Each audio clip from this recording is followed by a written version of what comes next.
Hi, you guys. Welcome back to another episode of Eek Acres. I wanted to ask you guys when is enough for you? When is it enough for you?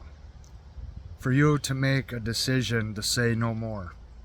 The reason why I'm doing this topic is because Bridget and I, before she went to work, it's Friday, we wanted to get out and enjoy this beautiful day before she had to leave because she works nights, and get out and just do something for a couple hours.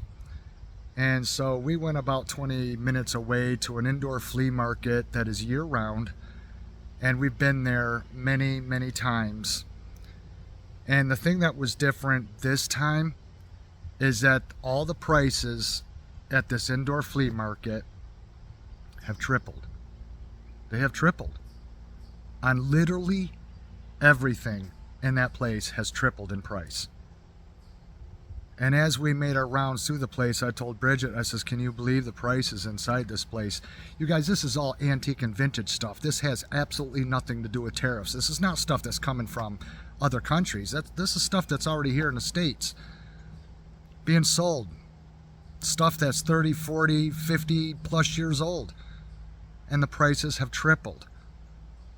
And as we were going around and looking at stuff, and brand new prices on stuff. I mean, to give you an example, there was a coffee maker, unused, a vintage one in its box, and they wanted $35 for the coffee maker. And it was just a Mr. Coffee. I told Bridget, I says, we're not coming back here. We're not coming back because this is we're not going to be paying these new prices for stuff when it's old used stuff. And then on our way home, we stopped to get a sub at a place that we stop to whenever we are at this flea market because it's right on the way home. And we stopped and got the same sub we got last month, just 30 days ago. And it's a 12-inch sub that just has Swiss cheese, lettuce, and turkey on it with mayo and oil. And then her half has peppers, onions, and some tomato. Not very much. And the turkey they put on there is only 2 thin layers of turkey lunch meat. That's it. 2 little thin, paper thin layers of lunch meat. That sub used to be $8 for a 12-inch sub cut in half. Today, it was $12 for that same sub. It went up $4. I told Bridget, I says, we're not getting the sub anymore either. And it's not because I can't afford it.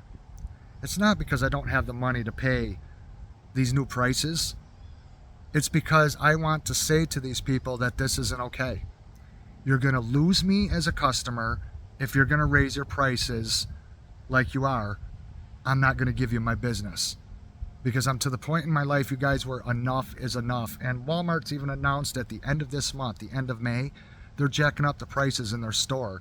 Even though Walmart this past quarter had a 4% increase in sales, a 4% increase in profits, and they're still going to raise their prices because they're claiming because of the tariffs. No, it's greed. They would have done it anyway. And when prices go up, people always wait for the prices to come back down. You guys, well, tell me when's the last time you've ever seen prices come down? They don't. They don't. The only thing I've seen prices come down on are eggs. That's it. I haven't seen prices come down on anything else. Not coffee, not creamer, not anything else. Jars of spaghetti sauce, pasta, milk, gasoline. Eggs are the only thing that I've seen it come down a little bit. A little bit. That's it. I'm boycotting Walmart. I'm boycotting the flea market. I'm boycotting the store that raised their subs $4. Everything in that store has gone up. It's $30 for 2 small New York strip steaks, about the size of my hand. 2 of them, $30. I'm not giving them any more business. I won't stop in there for not even a bottle of water. I'm just not going to give these places any business anymore because I'm going to do my part. So when other people do their part, they start seeing their customer base shrink. And the people they're used to seeing in there all the time, they'll eventually say, hey, you know, what happened to that guy? He used to come in here frequently. because the places that I've done business, they see me all the time.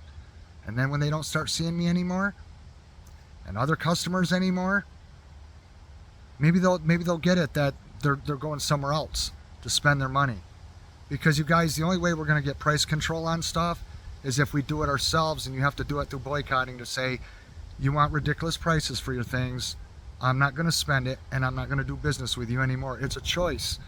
It's a choice. You can either spend that additional hike and end up broke at the end of the month, or you could boycott them and do more stuff at home. I will get the sub rolls and the lunch meat and the cheese, and for the amount of money that will cost me, it will go much, much further to where I could have multiple subs for a small price and be able to have subs that Bridget and I make whenever we go somewhere, put in that little dual zone refrigerator in my van and plug it into the cigarette lighter, so we have both a refrigerator and a freezer with us in the van, and we'll take our own subs, we'll take our own drinks. I'm going to be bringing everything from home, and I'm not buying from these places anymore, and I surely am not doing fast food.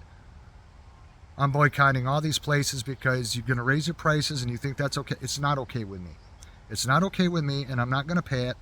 And everything's going to be coming from home that we're going to make ourselves. We're going to pack our own sandwiches, bring our own drinks, because we like to buy in bulk. You save money that way, and then we're not spending anything additional while we're out. The only thing we're spending is just our gas and our time.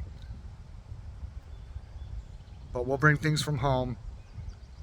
And I told Bridget, I says, if you want to buy things to flip and sell on Etsy, we'll do it through garage sales, yard sales, household sales, estate sales, and things like that. But these flea markets, we're staying away from them. You want to triple your prices, we're not going to frequent your business anymore. You will not make any more money off of us anymore.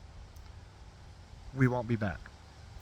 And that's what I'm going to do with all these places that raise their prices. I don't care where it is. If I see price increases, I'm done. I'll turn right around and I'll walk away and I'll walk out. If I want to go to an ice cream place and they hike their prices, they'll say, can I help you? And I'll say, not at these prices, you can't. And I'll turn around and I'll walk away. And I'll get ice cream, and I'll make up my own ice cream at home. I'm just tired of everything going up, you guys, and they think that we're going to just pay it. They think we're going to just keep paying it and it's going to be all right. It's not all right with me, and it should not be all right with you either. If we band together and we boycott all these places that are jacking their prices through the roof and no longer do business with them, they will get the message and they will be forced to do something about it or go out of business. Either way, I'm not paying it anymore. I'm not participating in it anymore. I've had enough, and I'm not going to spend my summer giving my hard-earned money to somebody else that doesn't deserve it because of greed. I'm just not doing it, and I hope you follow suit too, you guys. Boycott Walmart, boycott any place that is increasing their prices and blaming it on something other than what it is, because the CEOs of those companies are still getting their huge bonuses. They're not going to take a pay cut so someone else can save. They're making sure they're paid well at the cost of you. You pay their salary. You do, because they're ripping you off. Boycott them, and boycott any place that charges you extra, and go without and make your own stuff from home and save a lot of money. And this way you get exactly what you want, made the way you want, for a lot less money. And don't give these assholes a single dime. Just don't give them any business. Thanks for watching, you guys, and we'll see you again in the next one. Bye-bye.